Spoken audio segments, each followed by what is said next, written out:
ஏழை குழந்தைகளின் அடிப்படை கல்விக்காக உதவ singleteacherschools.org இணையதளத்தை தொடர்பு கொள்ளுங்கள். சாவர்கரை பற்றி இவர்கள் பேசாத பேச்சா அவ்வளவு கேவலமாக பேசியிருக்கிறார்கள்.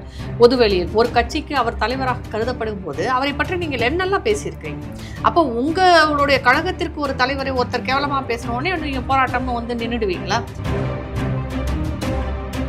சாவர்கரை பேசுனதுக்காக உங்க வீட்டு வாசல்ல வந்து எத்தனை தடவை போராட்டம் நடத்துறது, எத்தனை கல்லை ஊட்டி எறியது உங்களை? நாங்கள் என்ன சும்மா இருப்போமா, பார்த்துட்டு இருப்போமா, எங்களை எதிர்த்து யாரும் அரசியல் செய்ய முடியாதுன்னுலாம் பேசிட்டு இருக்கிறாங்க. பல பேரை மிரட்டுகிறார்கள் இவர்களை எதிர்த்து அரசியல் செய்தவர்கள் எல்லாம் இன்றைக்கு என்ன நிலைமையில இருக்கிறாங்கன்னு நீங்க நம்ம லிஸ்டே எடுத்து பார்க்கலாம். திமுகவை மிஞ்ச ஆளே கிடையாது. RS பாரதியெல்லாம் என்ன சொல்றது, ரொம்ப மோசமான பேச்சாளர்னு சொல்லலாம். ரொம்ப கேவலமா பேசுறதுல அவரெல்லாம் ஃபர்ஸ்ட்ல அவருக்கு ஒரு மெடலே கொடுக்கலாம். கண்டிப்பாக விவசாய நிலங்கள் இருக்க வேண்டும், இல்லை என்பதில் மாற்று கருத்து இல்லை. ஆனால் விவசாய நிலங்கள் மட்டுமே இருந்தால் போதுமா? அதில் விளைச்சல் வரும் நெல் அது இதெல்லாம் எப்படி நீங்கள் எக்ஸ்போர்ட் பண்ணுவீங்க, எப்படி காசாக்குவீங்க? அதற்கு தேவையான விஷயங்கள் வேணும்ல நமக்கு. இன்னைக்கு G2 வந்து எல்லா இடங்களிலையும் வந்து பட்டா போட்டு வெளிநிலங்களே தான் வித்துட்டு இருக்காங்க. ஆமா, இதைத்தான் சவுக்கு சங்கரும் சொல்லிட்டு இருந்தார். அவரை தூக்கி உள்ள கஞ்சா கேஸ்ல போட்டு.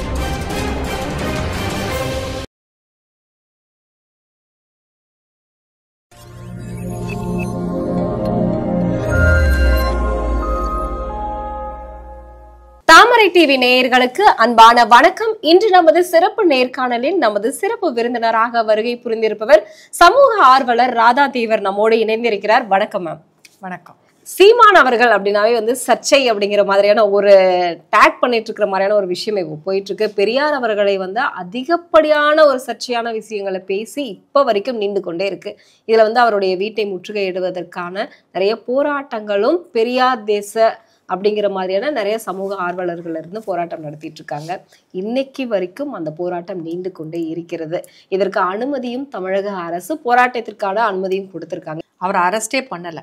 ஒரு கிட்டத்தட்ட நிறைய இடங்கள்ல அவர் மேல் வழக்குகள் பதிவு பண்ணப்பட்டு இருக்கு. ஆனா இது வரைக்கும் அரெஸ்ட் பண்ணல. நீங்க ஒரு டிஃப்ரென்ஸை பார்க்கலாம். இதற்கு முன்னாடியும் வந்து பாஜகவை சேர்ந்தவர்களும் இந்த மாதிரி பேசியிருக்கிறாங்க. அவர்கள் எல்லாருமே அரெஸ்ட் செஞ்சாங்க. அவர்கள் எல்லோரையுமே அரசு செஞ்சு உள்ள வச்சாங்க, கேஸ் போட்டாங்க.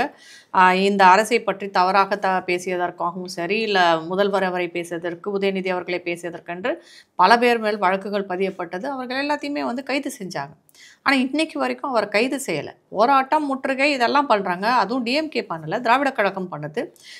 பல்வேறு அமைப்புகள், பெரியாரி அமைப்புகள் எல்லாம் சேர்ந்து பண்ணிட்டு இருக்கிறாங்க.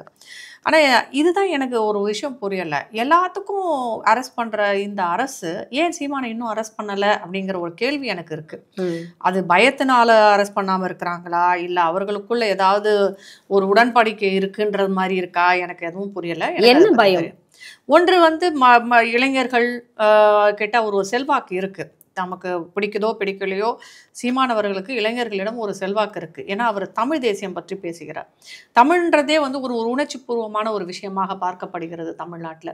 அப்படி இருக்கும்போது இவர் அரெஸ்ட் பண்ணால் இதுக்காக தான், தமிழுக்காக நான் உள்ள ஜெயிலுக்கு போகிறேன்னு. எனக்கு சீமானவர்களை பற்றி நல்லா தெரியும். அவர் எப்படி பேசுவார், எப்படியெல்லாம் வந்து அவர் ஒரு சினிமாக்காரர், அவர் எப்படி அதை காமிப்பார்ன்றது நம்ம எல்லாருக்குமே தெரியும்.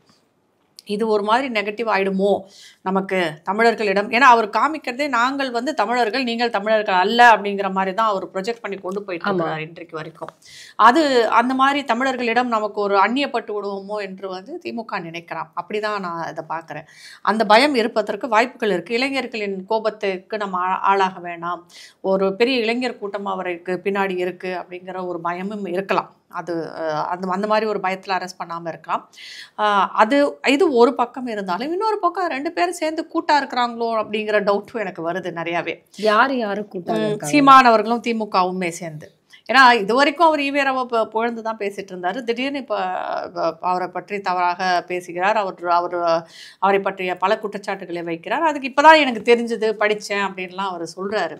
ஆனால் எனக்கு அது ஒரு முக்கியமான விஷயம் தமிழ்நாட்டில் நடந்துட்டு இருக்கும்போது, இந்த அண்ணா யூனிவர்சிட்டி விஷயங்கள்லாம் நடந்துட்டு இருக்கும்போது, இப்போ முழுதாக அந்த அண்ணா யூனிவர்சிட்டி விஷயம் எல்லாம் மறைக்கப்பட்டு இப்போ அது என்ன ஸ்டேஜில் அந்த இன்வெஸ்டிகேஷன் இருக்குன்னு கூட யாருக்கும் தெரியாது. அது அப்படியே மறக்கடிக்கப்பட்டு இப்போ சீமான் விஷயத்துக்கு தவையாச்சு எல்லாருமே. அதனால அந்த மாதிரியான ஒரு விஷயத்துக்காக இது நடந்ததா அப்படிங்கிறதும் எனக்கு தெரியல. அதனால 2 காரணங்கள் இருக்கலாம். இதில் இரண்டுமே வந்து இது வரைக்கும் சீமானை வந்து இந்த அரசு கைது செய்ததே இல்லை. அது எல்லாருக்குமே தெரியும். அவங்க 2 பேருமே வந்து பல புள்ளிகளில் ஒன்றாக இருப்பவர்களாம். தமிழ் தேசியமா இருக்கட்டும், திராவிடம் பேசுபவர்களா இருக்கட்டும், ஒரே புள்ளியில நிறைய இடங்கள்ல இணையறாங்க. ஆனா இப்ப சமீப காலத்தில் நான் பார்ப்பது என்னவென்றால், நாம் தமிழர் கட்சியிடமிருந்து இந்த தமிழ் தேசியம் என்று தனி தமிழ்நாடு, இந்த கோரிக்கை, பிரிவினைவாதம் நிறைய பேசுவாங்க. அது கொஞ்சம் குறைஞ்சிருக்க மாதிரி தான் தெரியுது. ஏன்னா அவங்களும் இப்ப கட்சியாக இருக்கணும், ஆட்சியை பிடிக்கணும் அப்படிங்கிற ஒரு இதுக்கு வரும்போது இந்த பிரிவினைவாதம் வந்து செல்லுபடி ஆகாது தமிழ்நாட்டில்ன்றதை புரிஞ்சுக்கிட்டாங்க. இப்போ அதை பற்றி அதிகமாக யாரும் பேசுறது கிடையாது. அதனால் அந்த தேசிய நீரோட்டத்தோடு சேர்ந்து வர மாதிரி தான் தெரியுது. எது எப்படி இருந்தாலும் சரி, ஈவேரா என்னும் ஒரு பிம்பத்தை அவர் உடைத்திருக்கிறார். எவ்வளோ பேர் பேசியிருந்தாலும் இப்போ அவர் பேசுனது வந்து இளைஞர்கள் மத்தியில் வந்து போய் சேர்ந்திருக்கிறது என்று தான் சொல்ல வேண்டும்னா, அது ஒரு காலத்தின் கட்டாயமாக கூட நான் பார்க்கிறேன். ஏன்னா இந்த ஈவேரா என்னும் பிம்பத்தை வைத்து தான் திராவிட கழகம் என்ற அந்த கட்டமைப்பே இருக்கு. ஈவேரா என்ற பிம்பத்தை உடைச்சாலே ஏன்னா இது அண்ணாவை கூட இவங்க பேசுறது கிடையாது. அண்ணாதுரையை பற்றியெல்லாம், ஏன்னா இந்த திமுக என்னும் கட்சியை ஆரம்பித்தவர் அவர். ஆனால் அவரையெல்லாம் இவங்க பேசுறது கிடையாது. அவரை பற்றிய எந்த விதமான ஒரு பரபரப்பும் இங்கே கிடையாது. ஆனால் அவரை பற்றி யார் பேசினாலும் இவங்க கண்டுக்கவும் மாட்டாங்க. ஆனால் ஈவேரா, அடுத்தது கலைஞர் கருணாநிதி, இவங்க 2 தான். இவர் முடிச்சா அவர், இவங்க 2 பேரை பேசினாதான் பெருசான. ஈவேரா என்பதை ஒரு பெரிய ஒரு பிம்பமாக கட்டமைக்க பார்க்கிறார்கள், திராவிட பிம்பமாக பார்க்கிறார்கள். அதை உடைத்ததில் சீமானுக்கு ஒரு பங்கு இருக்குன்னு தான் சொல்லணும். நிறைய பேர் அதை பற்றி பேசி இருந்தாலும் இவர் ஒரு பரபரப்பாக, எப்பயுமே சீமான் பேசுவது எல்லாமே பரபரப்பான செய்தியாகத்தான் வரும். அது இளைஞர்கள் மத்தியில் வந்து நிறையவே ரீச் ஆயிருக்கு. அதை ஒரு நல்ல விஷயமாகத்தான் பார்க்கிறேன். இப்போ சீமான் பேசுனது சரிதான் அப்படின்னு நீங்க எடுத்துக்கலாம். கண்டிப்பாக அவர் பேசியதில் எந்த தவறும் இல்லை. ஆனா அதற்கு எதிராக இவங்க போராட்டம்னு ஆரம்பிச்சு ஒரு 10 பேர் அவர் வீட்டுக்கிட்ட போய் போராட்டம் பண்றதெல்லாம் பார்க்கும்போது, ஒரு பெண்ணுக்காக நீதி கேட்டு போராட்டம் நடத்தும் போது எல்லாத்தையும் பிடிச்சி ஜெயிலுக்குள்ள போட்டாங்க. அதுதான் நான் ஏற்கனவே சொன்னேன். இவங்க திமுகவின் இரட்டை வேடம் என்று கூட சொல்லலாம். அதுக்கெல்லாம் வந்து சொல்லாம இதுக்கு அனுமதி கொடுக்குறாங்க. ஒருத்தர் வீட்டுக்கு ஒரு தலைவர் வீட்டின் முன்னாடி போய் போராட்டம் செய்வதற்கு நீங்க எப்படி அனுமதி கொடுக்குறீங்க? ஏதோ ஒன்று நடந்ததுன்னா என்ன ஆகும்? அவங்க போராடி ஒன்றும் ஆக போறதில்லை. நாம் தமிழர் கட்சியினர் வந்து அங்கே குமிஞ்சிருக்கிறாங்க. 2 பேருக்குள்ள ஒரு கை கலப்பாகுது, ஏதோ ஒரு பிரச்சனை ஆகுது, ஒரு சட்டம் ஒழுங்கு பிரச்சனை வந்து நடந்ததுன்னா அது நல்லதில்லை இல்லை. அப்போ இவங்க அந்த போராட்டத்திற்கு அனுமதி கொடுத்துருக்க கூடாது நியாயமாக பார்த்தால். ஆனால் இவங்க அதையும் கொடுத்துட்றாங்க, போலீஸ் பந்தோபஸ்தும் போட்டுடுறாங்க.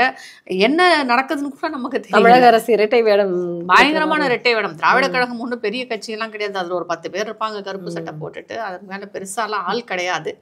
இருந்தாலும் எதற்கு இந்த மாதிரியான போராட்டங்களுக்கு அனுமதி? இது இன்றைக்கு இது ரொம்ப மிக அவசியமா? அது திராவிட கழகம் போராடி என்ன பண்ண போறாங்க? அவர் சீமான் வாயை அடக்க போறாங்களா? அதெல்லாம் நடக்காத விஷயம். இல்லவே இல்லையே. சீமான் அவர் இருக்க மாட்டாரு. அது போக அவர் இவங்க சொல்றது எங்க கேட்க போறாருன்னு எனக்கும் தெரியல. இல்ல அவர் பேச விடாம உங்களால தடுக்க முடியுமா? இந்த நாட்டில் வந்து பேச்சுரிமை எல்லோருக்கும் இருக்கிறது. கண்டிப்பா. நீங்க எப்படி ராமரை பற்றி கேவலமாக, கிருஷ்ணரை பற்றி கேவலமாக, இந்து மதத்தை பற்றி கேவலமாக, அண்ணாமலையை கேவலமாக, எல்லா கட்சியினரையும் கேவலமாக பேசுறீங்க. அப்ப அதெல்லாம் உங்களுக்கு எல்லாமே சரியாயிடுதா? சாவர்கரை பற்றி இவர்கள் பேசாத பேச்சா? அவ்வளவு கேவலமாக பேசியிருக்கிறாங்க பொதுவெளியில். ஒரு கட்சிக்கு அவர் தலைவராக கருதப்படும் போது அவரை பற்றி நீங்கள் என்னெல்லாம் பேசியிருக்கிறீங்க? அப்போ உங்களுடைய கழகத்திற்கு ஒரு தலைவரை ஒருத்தர் கேவலமாக பேசினோடனே நீங்கள் போராட்டம்னு வந்து நின்றுடுவீங்களா? அப்போ சாவர்கரை பேசுனதுக்காக உங்கள் வீட்டு வாசலில் வந்து எத்தனை தடவை போராட்டம் நடத்துறது, எத்தனை கல்லை விட்டு எறியது உங்களை?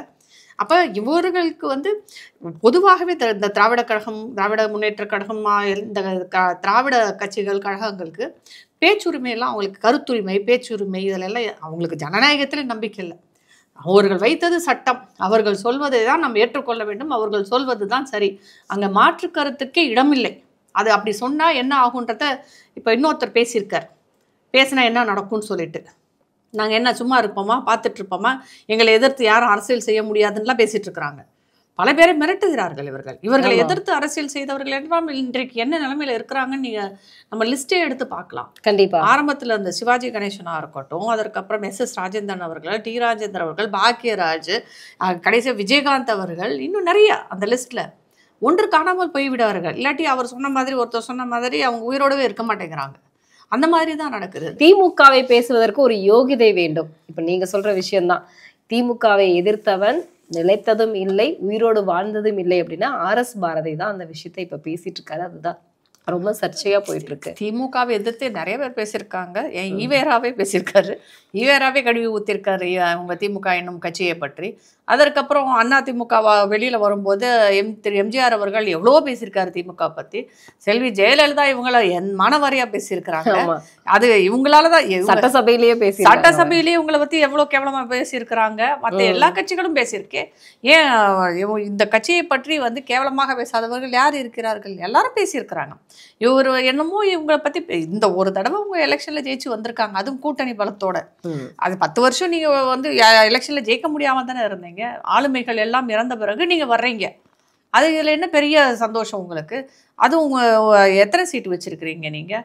உங்க கூட்டணி பலத்தால தான் இன்னைக்கு ஆட்சியில இருக்கிறீங்க. அந்த கூட்டணி இல்லாட்டி திமுக கிடையாது. அப்படி இருக்கும்போதே இவர்களுக்கு இந்த திமிர் பேச்சு இருந்தால், மொத்தமா இவங்க மெஜாரிட்டி கூட்டணியில வந்து இருந்தா தமிழ்நாடு எங்களோடது தான் சொல்லிட்டு சொன்னாலும் சொல்லுவாங்க. கலைஞர் நாடு அப்படின்னு மாத்திருப்பாங்க. மாத்துறதுக்கு வாய்ப்புகள் இருக்கு. கலைஞர் நாடுன்னு ஆகிறது இல்ல, உதயநிதி நாடுன்னு ஆகலாம், இல்ல இன்பநிதி நாடுன்னு ஆகலாம், எது வேணாலும் ஆகலாம். அந்த லெவலுக்கு போயிட்டு இருக்கீங்க. ஆனா ஒரு பொதுச் செயலாளர் வந்து இவ்வளவு தைரியமாக திமுகவை எதிர்த்தவன் வந்து உயிரோடு வாழ்ந்ததே இல்லைன்னு யோகிதை இருக்கா அப்படிங்கிற மாதிரியான இந்த மாதிரியான ஒரு மிரட்டலான ஒரு வார்த்தைகள் எல்லாம் வந்து பேசுறது வந்து சரியில்லை இல்லையா? கிட்டத்தட்ட அது கொலை மிரட்டல் மாதிரி தான். என்னை பொறுத்த வரைக்கும் பார்த்தீங்கன்னா அது கொலை மிரட்டல். ஒரு கட்சி ஆரம்பிக்கிறதுக்கு யாருக்கும் உரிமை இருக்கு. எவ்வளோ பேர் வேணாலும் கட்சி ஆரம்பிக்கலாம், யார் வேண்டாலும் ஆரம்பிக்கலாம். விஜய் அவர்கள் கட்சி ஆரம்பிச்சு வந்திருக்காருன்னா அது அவருடைய விருப்பம். கண்டிப்பா அவருடைய கருத்துக்களை நாம் எதிர்க்கலாம், அவர் செய்யும் அரசியலை எதிர்க்கலாம். ஆனால் அவரையே எதிர்க்கணும்னு நமக்கு எந்த அவசியமும் கிடையாது. உங்க அப்பாவை அறிமுகப்படுத்தினதே நாங்க தான்டா அப்படிங்கிற மாதிரி எல்லாம் பேசி இது அவர்கள் வந்து இந்த மாதிரி தனிப்பட்ட மனிதர்களை வந்து பேசுவது இன்றைக்கு நேற்று அல்ல, இது எப்பயுமே நடக்கும். இந்திரா காந்தி அவர்களை இவர்கள் பேசாத பேச்சா? காமராஜர் அவர்களை இவர்கள் பேசாத காமராஜரின் தாயாரை கூட கேவலமா பேசியிருக்கிறாங்க இவங்க. கருவாட்டுக்காரின்லாம் சொல்லியிருக்கிறாங்க அவரை. அந்த மாதிரியெல்லாம் பேசியிருக்கிறாங்க. அதுக்கப்புறம் ராஜாஜி அவர்களே கொள்ளுகப்பட்டார் அப்படி இப்படின்னு பேசியிருக்கிறாங்க. அந்த மாதிரி நிறைய பேர் பேசியிருக்காங்க. இவங்க பேசாத ஆட்களே கிடையாது. இவர்கள் தனி மனித தாக்குதலுக்கு திமுகவை மிஞ்ச ஆளே கிடையாது. RS பாரதியெல்லாம் என்ன சொல்றது, ரொம்ப மோசமான பேச்சாளர்னு சொல்லலாம். ரொம்ப கேவலமா பேசுறதுல அவரெல்லாம் ஃபர்ஸ்ட்ல அவருக்கு ஒரு மெடலே கொடுக்கலாம். அந்த மாதிரியான ஒரு ஆள். அதாவது இவர்களுடைய ஒரு ஸ்ட்ராட்டஜின்னு கூட சொல்லலாம். உங்களை தனிப்பட்ட முறையில் தாக்கும் போது நீங்கள் மனதளவில் பலவீனமாவீர்கள். அதுதான் உங்களுக்கு வேணும். அந்த பலவீனாகும் போது நீங்க வெளியில வந்து பேச மாட்டீங்க. அப்படி உங்களை ஒரு அந்த வார்த்தை தாக்குதல் வந்து நிறைய செய்வாங்க. அவங்க கையால தாக்குறதுக்கு முன்னாடி இந்த வார்த்தை தாக்குதல் தான் நிறைய நடக்கும். தனிப்பட்ட முறையில் வாழ்க்கையை வந்து கேவலமா பேசுவாங்க. அதனால திமுகவில் இருக்கிறவங்க எல்லாம் ரொம்ப மகான்களாக இருக்கிறார்கள் என்றால் சொல்ல முடியாது. ஒவ்வொருவரின் தனிப்பட்ட வாழ்க்கையும் எடுத்து பார்த்தால் அவ்வளவு கேவலமாக இருக்கும். இவர் சொல்றாரு இல்லையா, விஜய்க்கு சந்திரசேகர் கொடுத்து நாங்க தான் வாழ்க்கை கொடுத்துறோம். அதுதான் தவறு. என்று இந்த கட்சி இன்றைக்கு சினிமா துறையில் அந்த திரைப்படத்துறையை இவர்கள் வசம் இருக்கிறது. இவர்கள் தான் கோலோச்சு கொண்டிருக்கிறார்கள். இவர்கள் வைத்ததுதான் அங்க சட்டம். எல்லா நடிகர்களும் இவர்களுக்கு அடிமை. எல்லா நடிகர், இயக்குனர் எல்லாருமே இதில் விதிவிலக்கே இல்லாமல் பெருசுல இருந்து சிறுசு வரைக்கும் எல்லாருமே திமுகவின் அடிமையாகத்தான் இருக்கிறார்கள். ஏன்னா இவங்க கொடுக்குற காசு தான் அவங்களுக்கு சம்பளமா போகுது. இவங்க தான் இருக்காங்க. அதை இன்னைக்கு வெளிப்படையா சொல்லியிருக்கிறார். இவர்கள் அறிமுகப்படுத்தியவர்கள் தான் நடிகர்கள் எல்லாம், இவர்கள் அறிமுகப்படுத்தியவர்கள் தான் எல்லோரும். ஏன்னா இவங்க தான் அங்க கோலோச்சு கொண்டிருக்கிறார்கள். இவர்களிடம்தான் பணம் இருக்கிறது, இவர்கள் தான் படம் எடுக்கிறார்கள். யாருமே இவங்களை மீறி வர முடியாது. ஆட்சியில் இல்லாத போதே அப்படி என்றால் இன்றைக்கு ஆட்சியில் இருக்கும் போது யோசிச்சு பார்க்கணும். அப்படின்னா சில்வெண்டுல இருந்து பெருசு வரைக்கும் எல்லாருமே திமுகவின் காலடியில் தான் இருக்கிறார்கள். எந்த நடிகருக்கும் நான் என்ன சொல்லுவேன்னா, எந்த நடிகருக்கும் வெளியில வந்து சமூக நீதியை பத்தி பேச யோகிதை கிடையாது. ஏன்னா இவர்கள் எல்லாரும் திமுகவின் அடிமைகள். நீங்க திமுகவின் அடிமையா இல்லாம வெளியில வந்தீங்கன்னா நீங்க அங்க வாழவே முடியாது. நீங்க நடிகராகவே இருக்க முடியாது, இயக்குனரா இருக்க முடியாது. இதுதான் இன்றைக்கு உண்மை. அது எல்லாருக்கும் தெரிந்த ரகசியம் தான். அதனாலதான் திமுகவை துதிப்பாடிட்டு இருக்கிறாங்க எல்லாரும். இவங்க இன்றைக்கு விஜய் கட்சி ஆரம்பிச்சதும் அவருக்கு அவங்க சினிமா சான்ஸ் கொடுக்க போறாங்களா என்ன? இல்லை. அதனால அவர் அப்படித்தான் பேசுவார். அவர் பேசுறதுல உண்மைதான்.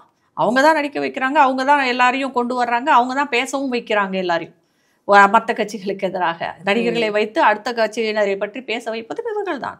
இது சத்யராஜா இருக்கட்டும், சூர்யாவா இருக்கட்டும், கார்த்தியா இருக்கட்டும், இல்லை எந்த நடிகர் நடிகையும் வெளியில வந்து பிற கட்சி தலைவர்களையும் பிற கட்சியினரை பற்றியும் பேசுவது இவர்களால் தான். இவர்கள் சொல்வதை சொல்லிக் கொடுப்பதை அவர்கள் பேசுகிறார்.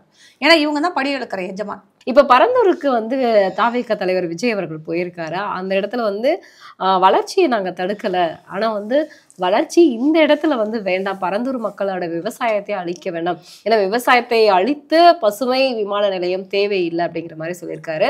பாஜகவின் தலைவர் அண்ணாமலை அவர்களும் வந்து அதுக்கு மாற்று இடத்தை நீங்களே சொல்லுங்கன்னு அப்படிங்கிற மாதிரி கேட்டிருக்காரு. இப்போ மாநில அரசு தானே இந்த இடத்தை வந்து தேர்வு செஞ்சாங்க, அவர் 2 பேரையும் தான் கேள்வி எழுப்பி இருக்காரு. உண்மைதான். இப்போ நம்ம முதல்ல இன்ஃப்ராஸ்ட்ரக்சர் அப்படின்னு ஒன்று பார்க்கலாம். நம்ம மற்ற விமான நிலையத்தை பொறுத்த வரைக்கும் இப்போ சென்னை 4 மெட்ரோ சிட்டிஸ் எடுத்துக்கிட்டாலும், கொல்கத்தா இல்லை ஹைதராபாத் அந்த மாதிரி அந்த சிட்டிஸும் எடுத்துக்கிட்டாலும் இருக்கிறதுலையே ரொம்ப சின்னதாகவும் ரொம்ப மோசமாகவும் இருப்பது சென்னை தான். சென்னை விமான நிலையம் தான். உத்தரப்பிரதேசில் கூட 21 ஏர்போர்ட் வந்துருச்சு. அவங்களோட ஏர்போர்ட்டில் எங்கேயோ போயிடுச்சு, நம்ம நினச்சி பார்க்க முடியாத அளவுக்கு. ஆனால் இன்றைக்கி தமிழ்நாட்டில் எத்தனை ஏர்போர்ட் இருக்குது? 6 இருக்குதுன்னு நினைக்கிறேன். அது இன்டர்நேஷ்னல் ஏர்போர்ட் 2 என்னமோ தான் இருக்குது, அவ்வளோதான். அதில் சென்னையில் வந்து அந்த கார்கோவாக இருக்கட்டும் இல்லை இந்த மனிதர்களாகட்டும் அதை வந்து அவர் ஹேண்டில் பண்ணுற அளவுக்கு கூட இல்லை, வசதி இல்லை, அந்த அளவுக்கு தான் இருக்குது. அதனால் கண்டிப்பாக ஒரு சர்வதேச தரத்தில் உள்ள ஒரு விமான நிலையம் தேவை என்பது இன்றைக்கு மிக அவசியமாக இருக்கிறது. இல்லாட்டி நம்ம எப்படி வளர்ச்சி அடைய முடியும்? நீங்கள் 1 ட்ரில்லியன் எக்கானமின்றீங்க. இப்போ 1 ட்ரில்லியன் எக்கானமியை நாங்கள் இன்னும் 5 வருஷத்தில் நாங்கள் அடையணும்னு எப்படி அடைவீங்க? அதுக்கான கட்டமைப்பு வேணும் இல்லையா? அதில் மிக மிக முக்கியமானது இந்த விமான நிலையம்.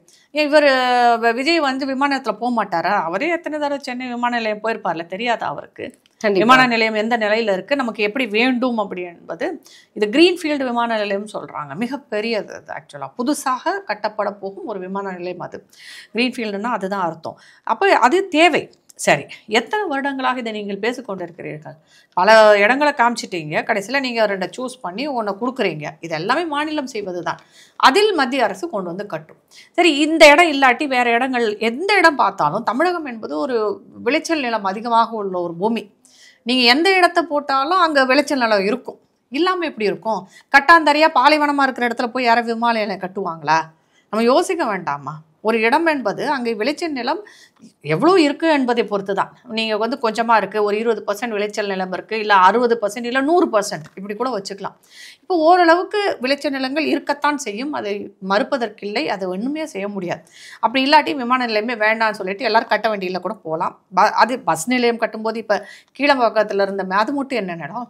நீங்கள் எத்தனையோ நிலங்களை, நான் விளைச்சல் நிலங்களையும் சேர்த்தே சொல்கிறேன், நான் அதாவது வயல்களையும் சேர்த்து சொல்கிறேன். வயல் நிலங்களில் எத்தனையோ நீங்கள் பிளாட் போட்டு விற்றுருப்பீங்க, ரியல் எஸ்டேட் ஆக்கியிருப்பீங்க. அப்போ அதெல்லாம் வந்து உங்கள் கண்ணுக்கு தெரியலையா? இன்றைக்கி பரந்தூர் விமான நிலையத்துக்கு இவ்வளோ பேசுகிறாங்க எல்லாரும், சமூக ஆர்வலர்கள், அவங்க இவங்கன்னு. விவசாயிகளுமே சேர்ந்து அவங்கவுங்களோட விவசாய நிலங்களை என்ன பண்ணுறாங்க, பட்டா போட்டு வித்துட்டு தான் இருக்காங்க, ரியல் எஸ்டேட் ஆக்கிட்டு இருக்கிறாங்க. எவ்வளோ இடங்கள் நீர்நிலைகளை ஆக்கிரமிப்பு செய்து பட்டா போட்டு விற்றுருக்காங்க இங்கே. அப்போ அதெல்லாம் நிலங்களாக கண்ணில் படலையா? இன்றைக்கி ஏர்போர்ட், அதாவது இது எது தேவை எது தேவையில்லை அப்படி என்பதே நம் மக்களுக்கும் தெரியவில்லை, நம்முடைய அரசுக்கும் தெரியவில்லை. நீங்கள் போட்ட ரியல் எஸ்டேட் எல்லாத்தையும் பிடிச்சி வச்சுருந்தாலே விளைநிலங்களை காப்பாற்றிருக்கலாம். ஆனால் அதை செய்யலை, விட்டுட்டீங்க. இன்றைக்கி ஒரு விமான நிலையம் நமக்கு தேவை என்று வந்து ஒரு இடத்தை தேர்வு செய்யும்போது ஐயோ விவசாய நிலத்தை வந்து கை வைக்கிறீங்களே அப்படிங்கிறாங்க. இது எப்படின்னா என்னது முன்னுக்கு பின் முரணாக தெரிகிறது எனக்கு. மக்களுக்கு கண்டிப்பாக விவசாய நிலங்கள் இருக்க வேண்டும், இல்லை என்பதில் மாற்று கருத்தே இல்லை. ஆனால் விவசாய நிலங்கள் மட்டுமே இருந்தால் போதுமா? அதில் விளைச்சல் வரும் நெல் அது இதெல்லாம் எப்படி நீங்கள் எக்ஸ்போர்ட் பண்ணுவீங்க, எப்படி காசாக்குவீங்க? அதற்கு தேவையான விஷயங்கள் வேணும்ல நமக்கும். கண்டிப்பாக வேணும் மேம். நீங்கள் சொல்கிறத பார்த்தீங்க அப்படின்னா அந்த இடத்துல வந்து 13 ஏரிகள் இருக்குது. 1300 வருடங்களாக பழமையான கம்பன் கால்வாய், இது எல்லாமே நம்மளுடைய பழமையை அழித்து வேளாண்மையை அழித்து இப்படி ஒரு திட்டம் வந்து தேவையில்லை இல்லையா? ஏன்னா அதில் ஏற்கனவே வந்து திருப்பூரூர், அப்புறம் வந்து பன்னூர், அப்புறம் வந்து படாலம், பரந்தூர், இந்த மாதிரியான 4 ஊர்களை தேர்வு செஞ்சு தான் அதில் வந்து ஒரு ஊரை வந்து செலக்ட் பண்ணியிருக்க மாநில அரசு. இந்த ஊரில் வந்து வேண்டாம் அப்படிங்கிறது தானே வந்து இப்போ 911 நாட்களாக மக்கள் போராடிட்டு தானே இருக்காங்க. ஏன்னா அவங்களுக்கு செவி சாய்க்காமல், ஏன்னா மக்களுடைய கருத்துக்களும் வந்து அதில் முக்கியம் இல்லையா? ஏன்னா அந்த ஏர்போர்ட்டில் போகிறது மக்கள் தானே. அந்த இடத்தை நீங்கள் சூஸ் பண்ணுறதுக்கு முன்னாடியே மக்கள் கருத்தை கேட்டிருக்கணும். அப்போ அது கையாளப்படுத்த முடியுமா என்பதை அதுதானே சமூக ஆர்வலர்களும் விமர்சகர்களும் அதை செய்யாம நீங்களே டிசைட் பண்ணி கொடுக்குறீங்க. அப்ப அதுவே தவறு தானே. நீங்க ஏன் மக்கள் கருத்தை முன்னாடியே கேட்கல? 1. 2, மக்களுக்கு என்ன மாதிரி காம்பன்சேஷன் கொடுக்குறீங்க, அது ஒன்று இருக்கிறது. ஏன்னா மக்களுக்கு வந்து காம்பன்சேஷன் ரொம்ப முக்கியம். எனக்கு தெரிஞ்ச அப்படித்தான். ஒரு ஏக்கர் நிலம், 1 ஏக்கர் வந்து நீங்கள் 1 லட்ச ரூபாய், ஒரு கோடி ரூபாய்க்கு நான் விற்கிறேன் அப்படின்னா அரசு 2 கோடி ரூபாய் 1.5 கோடி ரூபாய் கொடுத்தா கூட அவங்க கொடுக்க தான் தயாராக இருப்பாங்க. அந்த காம்பன்சேஷனை ப்ராப்பராக நீங்கள் கொடுக்குறீங்களான்றது எனக்கு தெரியலை. ஏன்னா அங்கே நடக்கும் போராட்டங்களை பார்ப்பதனால் நிறைய போராட்டங்களின் பின்னணியை நீங்கள் போய் பார்த்தீங்கன்னா பணம் தான் இருக்கும். அங்கே அந்த காம்பன்சேஷன், அந்த பணம் அது சரியாக வரல. எல்லோரும் இப்போ எதுக்காக உங்களுக்கு கிராமப்புறங்களிலிருந்து நகர்ப்புறங்களுக்கு மக்கள் புலம்பெயர்கிறார்கள்? ஏன் விவசாயம் நலிந்து கொண்டு இருக்கிறது? நமக்கு பணம் தான், பணத்துக்காகத்தான் எல்லாரும் மூவ் ஆகிட்டுருக்காங்க, பணத்துக்காக தான் இது பண்ணிகிட்ருக்காங்க. அந்த மாதிரியான விஷயங்கள் நடந்து கொண்டு இருக்கிறது. அப்படி இருக்கும்போது நீங்கள் ஒரு கட்டமைப்பை உருவாக்கும் போது அங்கே இருக்கும் மக்களுக்கு அதில் என்ன கொடுக்க போகிறீர்கள் அப்படிங்கிறது ரொம்ப முக்கியம். அவங்க நிலத்துக்கான பணம் கொடுக்கறது, அவர்களுக்கு அங்கே முன்னுரிமை ஏதாவது கொடுக்குறீங்களா, வேலைவாய்ப்பு முன்னுரிமை கொடுக்குறீங்களா, இல்லை அவங்களுக்கு அங்கே ஏதாவது ஒரு பங்களிப்பை தருகிறீர்களா அந்த விமான நிலையத்தில்? இதெல்லாமே ஒரு இருக்கு விஷயம். இந்த போராட்டங்கள்ல மக்கள் கேள்வியாக வைக்கிறது இதுதான். நீங்க எது செஞ்சாலும் வந்து தெளிவாக நீங்க செய்ய மாட்டீங்க. ஏன்னா வந்து இப்போ வந்து 70 இருந்தது, இன்னைக்கு வந்து 52 வந்து விவசாயங்கள் வந்து குறைஞ்சிருச்சு. அப்படி வந்து அந்த அளவுக்கு வந்து குறைஞ்சிருக்கு. அப்படிங்கும் போது இன்னும் வந்து 10 வருடங்கள்ல வந்து இப்படிதான் நெல்மணி வருமா, இந்த மாதிரிதான் வந்து விளைச்சல் ஆகுமா அப்படின்னு இனி வரும் காலங்கள்ல இருக்கக்கூடிய குழந்தைகளாகட்டும், நம்மளுடைய இருக்கக்கூடிய வாரிசுகளாகட்டும் தெரியவே தெரியாது இல்லையா? இந்த மாதிரி வந்து காசு கொடுத்து எதையுமே வாங்க முடியாது இல்லையா? அந்த இடத்துல விளைச்சல் இருந்தால் தானே வாங்க முடியும். ஒரு விஷயம் நம்ம புரிஞ்சுக்கணும். விவசாய நிலங்கள், ஆமாம், விவசாய நிலங்கள் குறைந்து கொண்டே வருகிறது தமிழ்நாட்டில். அதில் எந்த மாற்று கருத்தும் இல்லை. நீங்கள் மற்ற எல்லா ஸ்டேட்டை விட பார்த்தீங்கன்னா தமிழகத்தில் மிக அதிக வேகமாக குறைந்து வருகிறது. அதில் மாற்று கருத்து எதுவுமே கிடையாது. ஆனால் ஏன் அப்படிங்கிற ஒரு கேள்வி வருது. நீர் மேலாண்மை சரியா இல்லை நம்ம ஊரில். பல மாவட்டங்களில் வந்து வானம் பார்த்த பூமி ஆயிடுச்சு.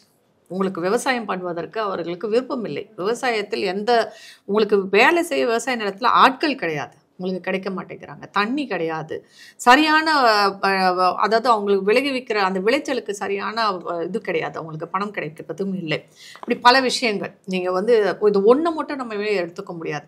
இன்னொன்று வந்து பார்த்திங்கன்னா முன்னாடி மாதிரி கிடையாது. ஒரு ஏக்கரில் வந்து இவ்வளோதான். இப்போல்லாம் வந்து குவிண்டால் கணக்கில் ஃபர்டிலைசர்ஸ்லாம் எவ்வளோ வந்துருச்சு, போட்டு நீங்கள் எவ்வளோ விளைவிக்கிற அளவுக்கு வந்துருச்சு இப்போ. அதனால் பெரிய அளவில் நிலங்கள் இருந்தால் தான் நம்ம விளைவிக்கணும்னு அவசியம் இல்லை. சிறு அளவு இடம் இருந்தாலும் விளைச்சல் கொண்டு வர முடியும். அதெல்லாமே இருக்குது.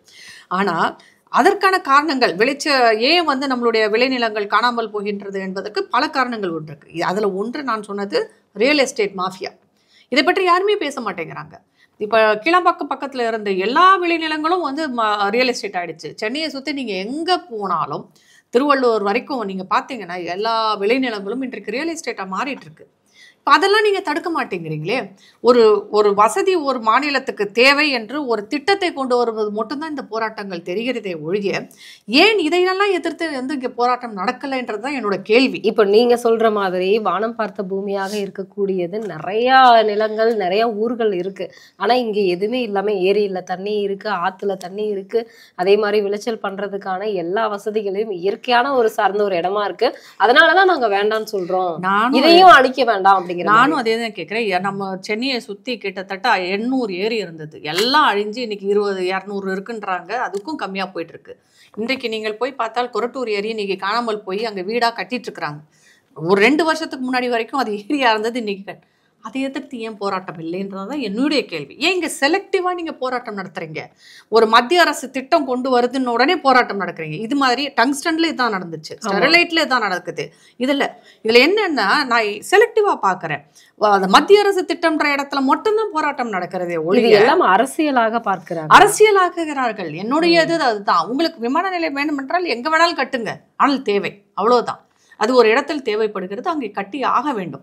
ஆனால் நான் கேட்பது, ஏன் பரந்தூரில் பண்ணுறீங்க, டங்ஸ்டனில் பண்ணுறீங்க, ஏன் எத்தனையோ ஏரிகள் காணாமல் போய் கொண்டிருக்கிறது இங்கே, அங்கெல்லாம் நீங்கள் ஏன் போராட்டம் பண்ணலை? மாநில அரசு பேசவே இல்லையே. அதாவது மாநில அரசு பேசல, மாநில அரசை எதிர்த்து ஏன் நீங்கள் போராட்டம் பண்ணலை? என்னுடைய கேள்வி வந்து, ஏன் மாநில அரசை எதிர்த்து நீங்கள் போராட்டம் செய்யவில்லை என்பதுதான் என்னுடைய கேள்வி. ஏரிகள் காணாமல் போகிறது, விளைநிலங்கள் வந்து பட்டா போட்டு வித்துட்டு இருக்கிறாங்க. இன்னைக்கு G2 வந்து எல்லா இடங்களிலையும் வந்து பட்டா போட்டு விளைநிலங்களே தான் வித்துட்டு இருக்கிறாங்க. இதைத்தான் சவுக்கு சங்கரும் சொல்லிட்டு இருந்தார். அவரை தூக்கி உள்ள கஞ்சா கேஸ்ல போட்டாச்சு. அவர்களை எதிர்த்து இது வரைக்கும் ஏதாவது ஒரு போராட்டம் நடந்திருக்கிறதாக என்று எனக்கு சொல்லுங்கள். இதில் மாநில அரசு மட்டும் என்ன இது யோக்கியமா இருக்கிறாங்களா? இல்லையே. அப்ப நீங்க விளைநிலங்களை காப்பாற்ற வேண்டும் என்று நீங்கள் நினைத்தால் எல்லா ஆக்கிரமிப்புகளுக்கும் எதிராகவும் நீங்கள் போராட்டம் நடத்த அப்படின்னா இந்த போராட்டம் மத்திய அரசை எதிர்த்து அரசியலாக்கப்படுகிறது. அரசியலாக மட்டும்தான் மாநில அரசு அப்படியே தூங்கிட்டு இருக்கு. இது வந்து மத்திய மாநில அரசு எதிர்த்து ஒன்று இதே மாநில அரசு இதே திமுக அரசு போன ஆட்சியில பரந்தூர் விமான நிலையத்தை எதிர்த்து போராடினாங்க, மக்களை தூண்டி விட்டுட்டு இருந்தாங்க. இன்றைக்கு வந்து அவங்களால கையை பிசைஞ்சிட்டு உட்காந்துட்டு இருக்கிறாங்க. ஏன்னா அவங்களுக்கு வேணும் விமான நிலையம். ஏன்னா அவங்க 1 ட்ரில்லியன் எக்கானமி நாங்கள் கொண்டு வரோம்னு சொல்லிட்டு தூங்கிட்டு இருக்கிறாங்க. ஒரு இண்டஸ்ட்ரி வந்த பாடில்லை, ஒன்றும் இல்லை. இன்றைக்கு தமிழகத்தில் வந்து இன்வெஸ்ட்மெண்ட்டுக்கு ஏற்ற ஊராகவே இல்லை. மகாராஷ்டிரா அளவுக்கு இருக்கா? இல்லை. குஜராத், உத்தரப்பிரதேஷ், மத்திய பிரதேஷ்னு எல்லாம் முன்னேறி போயிட்டு இருக்கிறாங்க. நீங்கள் இங்கே உட்காந்து தூங்கிட்டு இருக்கிறீங்க. வசதிகள், கட்டமைப்புகள் இல்லை. உங்களுக்கு எந்த விதமான வசதி செய்தால் எங்கேருந்து உங்களுக்கு அந்நிய முதலீடு இங்கே வந்து சேரும்? அதனால இவங்க இதை பார்க்குறாங்க பண்ணணும். ஆனால் இவர்கள் போன ஆட்சியில் செய்த தவறு இன்றைக்கு இவர்களுக்கே வினையாக வந்து இருக்கிறது. அதனால் நான் என்ன சொல்கிறேன்னா, விளைநிலங்களை வந்து நீங்கள் காப்பாற்றணும் அப்படின்னு நினைச்சா நீங்கள் எல்லா விளைநில ஆக்கிரமிப்புக்கு எதிராகவும் போராடுங்க. நான் ஒன்றுமே சொல்லலை. ஆனால் மத்திய அரசு திட்டத்துக்கு மட்டும்தான் எதிர்த்து நாங்கள் போராடுவோம். மாநில அரசு செய்கிறதெல்லாம் நாங்கள் கண்டுக்காம. இன்னைக்கு தமிழகத்தில் யார் ரியல் எஸ்டேட் போட்டு விளைநிலங்களை விற்று கொண்டு காசாக்குகிறார்கள் என்று நம்ம பார்க்கணும். மணல் கொள்ளை, இன்னைக்கு ஒருத்தர் செத்து போயிருக்கிறார். மணல் கொள்ளை யார் பண்ணுறாங்க? கனிம வள கொள்ளை யார் பண்ணுறாங்க? இதெல்லாம் இயற்கையை வந்து நம்ம இயற்கையான இடங்களை வந்து நம்ம இது பண்ணுறது கிடையாதா? நீங்கள் திருநெல்வேலி போனீங்கன்னா அங்கே மலையே காணாமல் போச்சுன்றாங்க. மலை இருந்த இடமே தெரியலன்றாங்க. எல்லாத்தையும் வெட்டி வித்துட்டாங்க, காசாக்கிட்டாங்க. அப்போ இதெல்லாம் வந்து எதிர்த்து எந்த சமூக ஆர்வலரும் போராட மாட்டேங்கிறாங்களே. அதுதான் எனக்கு வருத்தமாக இருக்குது. இப்படி சொல்கிற எந்த சமூக ஆர்வலரும் போராட்டம், இதே விஜய் இதெல்லாம் போய் பார்த்து போராடலாமே. அவரும் அரசியல், அவருக்கு எங்கே ஃபோக்கஸ் கிடைக்கும்? பரந்தூர் போனால் ஃபோக்கஸ் கிடைக்கும். ஏன்னா அது மத்திய அரசு திட்டம். இப்படிதான் பாக்குறாங்க. அவரும் மத்திய அரசு, அவரு திமுகவை தான் திமுக, ஏன்னா அதுல திமுகவும் இருக்கிறதுனால அது அடிஷனல் அட்வான்டேஜ் இருக்கு. அது மாதிரி அவரும் மத்திய அரசை எதிர்த்து தான் அரசியல் செய்கிறார். இன்னும் கொஞ்ச நாள் கழிச்சு பார்க்கணும் அவர் திமுகவை எதிர்த்து அரசியல் செய்கிறார் என்றும். இன்னும் எனக்கு அதற்கான நம்பிக்கையே வரல. பார்க்கணும். அது இப்போ இந்தியாவை ஒரு தேசமாக, நாடாகவே நான் பார்க்கவே இல்லை அப்படின்னு ஒற்றுமையை வந்து குலைக்கிற விதமாக ராகுல் காந்தி அவர்கள் பேசியிருக்காரு. இது உங்களுடைய கருத்து எப்படி? ராகுல் எப்பயுமே அப்படிதான் பேசுவார். ஒரு தேசமாக பார்த்து இவங்க ஒன்றியம் சொல்றாரு, அதை அவர் ஏத்துக்கிறாரு போல இருக்குது. அதாவது கூட்டமைப்புன்றாரு. நம்மளோடது ஃபெடரல் சிஸ்டமே கிடையாது முதல்ல. அது அவருக்கு தெரியும்னு நினைக்கிறேன், இல்லை தெரியாதான்னு எனக்கு தெரியல. We are not a federal republic. நம்மளோடது வந்து கூட்டாட்சி தத்துவம் தான். நம்ம எல்லாரும் ஒன்னா சேர்ந்து தான், யுனைட்டடா தான் வந்து நம்ம பண்றோம். இப்போ அதை வந்து இவர் ஃபர்ஸ்ட் புரிஞ்சுக்கொண்டது. இன்னொரு விஷயம் என்ன சொல்றேன், இவர் ஆட்சியில இருந்து இந்த பேச்செல்லாம் பேச மாட்டார். இவர் ஆட்சியில் இல்லாததுனால இந்த பேச்செல்லாம் பேசுகிறார். ஆனால் இன்னொன்று, இது ஒரு பிரிவினைவாத பேச்சாகத்தான் நான் பார்க்கிறேன். ஏன்னா இவருடைய பேச்சு எல்லாமே ஏதோ இந்தியாவுக்குள் இந்த மாநிலங்களை எல்லாம் தூண்டி விட்டு அவர்களை பிரித்து செல்வதற்கான ஒரு வழியாக பார்க்கிறேன். இவருக்கு நல்லா இது சிங்சா அடிக்கிறது திராவிட முன்னேற்ற கழகம். இவங்க ஒன்றியம்னு பேசுறதும் அவர் பேசுறதுக்கும் பயங்கர சிங்க் ஆகுது. 2 பேரும் சேர்ந்து தான் இந்த மாதிரி பேசிட்டு இருக்கிறாங்க. இது யார் செய்வாங்க அப்படின்னு பார்த்தீங்கன்னா, ஏற்கனவே பல நாடுகளில் இந்த மாதிரியான பிரிவினைவாதத்தை தூண்டி அந்த நாடை துண்டாடி இருக்கிறார்கள். இது நடக்குது, எல்லா இடத்துலையும் இருக்குது. அதே தான் இந்தியாவில் இப்போ கொண்டு வந்திருக்காங்க. அதற்கு கைகூலியாகத்தான் ராகுல் செயல்படுகிறார். இல்லாட்டி என்னென்ன பாஜக 3 தடவை வந்துருச்சுல, அது அவருக்கு சரிப்பட்டு வரலை. அதனால இப்படி ஒரு பிரிவினைவாதத்தை தூண்டுகிறார். ஆனால் அது அவருக்கு நல்லதல்ல என்பது அவருக்கு புரிய, நாட்டுக்கு விரோதமாக செயல்பட்டு கண்டிப்பாக இது பிரிவினைவாதம். இதுல எந்த மாற்று கருத்தும் இதுல தமிழகத்திற்கும் அதுக்கான பங்குகளை வந்து தமிழகத்தில் இருக்கிற கட்சிக்கு வந்து மிகப்பெரிய பங்கு இருக்கு. இப்ப அதே தான் என்ன பண்றாங்க, எனக்கு தெரிஞ்சு கம்யூனிஸ்ட் கட்சி கூட அப்படி பேசல. நம்ம சொல்ற பினராயி விஜயன் கூட இந்த மாதிரி பேசி நான் பார்த்தது கிடையாது. காங்கிரஸ் கட்சி பேசுறாங்க, திராவிட முன்னேற்ற கழகம் பேசுறாங்க. இவங்க 2 பேர் தான் இதை அதிகமாக பேசிக்கொண்டு இருக்கிறார்களே தவிர பிற கட்சிகள் யாரும் இதை வந்து பெருசா பேசுற மாதிரி தெரியல. இவ்வளோ பேசும் மம்தா பானர்ஜி கூட அந்த மாதிரி பிரிவினைவாதத்தை வந்து பேசுற மாதிரி தெரியல. கடைசியில் அவங்க இந்தியா என்னும் தேசத்துக்குள்ள தான் அவங்களும் வந்து சேர்றாங்க. இவங்க மட்டும்தான் இது ஒன்றியம், இது ஒரு ஒன்னா இருக்கிற இது கிடையாது, இதெல்லாம் ஒரு கூட்டமைப்பு. கூட்டமைப்புக்கும் ஒரு பெரிய வித்தியாசம் இருக்குது. இவங்க என்ன சொல்கிறாங்க, இவர் என்ன கொலாபரேஷன் சொல்ல வராரான்னு கூட எனக்கு தெரியல. இது எவ்வளவு மோசமான ஒரு அவர் கருத்து. கையில வச்சிருக்கிற அரசியலமைப்பு படிக்கணும் அப்படின்னு சொல்லலாமா இல்லையா? அவர் அரசியலமைப்பெல்லாம் படிக்க மாட்டாருமா. அது அந்த அளவுக்கெல்லாம் இருந்ததுன்னா இவர் பேசவே மாட்டார். அவர் அதை படிச்சிருந்தா பேசி இருக்க மாட்டாரு. கண்டிப்பாக அதை தூக்கி மட்டும் தான் காண்பிப்பார். ஆனா அதுக்குள்ள ஒண்ணும் இல்லைன்றது எல்லாருக்கும் தெரியும். அவங்களுடைய சட்ட அரசாணையே அவர் கையில இருந்து கிழிச்சு போட்டவர் தானே. ஆமா ஆமா. அதனால அவருக்கு தேவை ஒரு அரசியல். அவர் என்ன பேசுறோம்னே தெரியாம நிறைய பேசிட்டு இருக்காரு. ஆனால் இதனால் ஒரு எல்ஓபி, அவர் லீடர் ஆஃப் ஆப்போசிஷன்ல எதிர்க்கட்சி தலைவர் பொறுப்போடு பேச வேண்டும். ஏன்னா இவரை வாட்ச் பண்ணுவாங்க. ஏன்னா எனக்கு என்னமோ என்ன டவுட்னா, வெளிநாட்டுல இருந்து யாரோ சொல்லி இவர் பேசுறாரோ அப்படிங்கிற மாதிரி தான் டவுட் வருது. அதுக்கான எல்லா வாய்ப்புகளும் இருக்கு. ஏன்னா சீனாவோட கை கோர்த்து கையெழுத்து போட்டது, அவர்களோட சாப்பிட்டது, இந்த மாதிரியான வீடியோக்கள் நிறைய வந்து வெளியாயிட்டு இருந்தது. சீனா மட்டும் கிடையாது, அவரோட பிற இடங்கள் டீப் ஸ்டேட்னு சொல்லிட்டு இருக்காங்க இல்லையா இப்ப. அந்த மாதிரி அமெரிக்காவில் இருக்கும் அந்த இன்டெலிஜென்ஸ் ஏஜென்சிஸ் இருக்காங்க, இன்டெலிஜென்ஷியான்னு சொல்லிட்டு அந்த அறிவு சார்ந்த மக்கள்னு தங்களே சொல்லிக்கிற ஒரு கூட்டம் ஒன்று இருக்குது. அவங்களுக்கு எந்த நாடும் நல்லா இருந்தால் பிடிக்காது, தன்னிறைவு அடைந்தாலும் பிடிக்காது.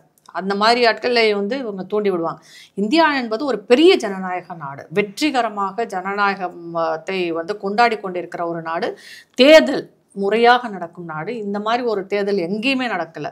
அப்படிப்பட்ட ஒரு ஜனநாயக நாடு. சுற்றி நீங்கள் பாருங்கள், நம்மளை சுற்றி இருக்கிற அண்டை நாடுகளை பார்த்தால் சைனா, ஆப்கானிஸ்தான், பாகிஸ்தான் ஒன்றும் உருப்படாத நாடுகளாக தான் இருக்கும். எல்லாமே ஒன்று கம்யூனிசம் இருக்கும், இல்லை அவர்கள் மதம் சார்ந்த ஒரு அரசு இருக்கும், அந்த மாதிரி இருக்கும், ஆட்டோக்ராசி இருக்கும், அந்த மாதிரி நாடுகள்.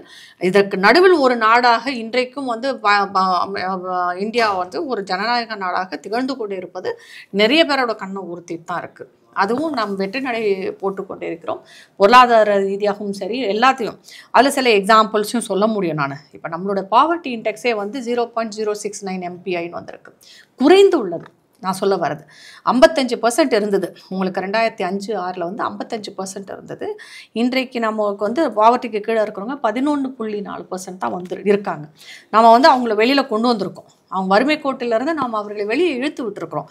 இது எவ்வளோ பெரிய விஷயம். இன்னொரு விஷயம் வந்து பார்த்தீங்கன்னா, இந்த கிட்டத்தட்ட 24.82 கோடி மக்கள் இதை விட்டு வெளியில வந்திருக்கிறாங்கன்றது ஒரு பெரிய விஷயமா நான் பார்க்குறேன். நிச்சயமா மல்டி டைமென்ஷனல் பாவர்ட்டின்னு சொல்லுவாங்க.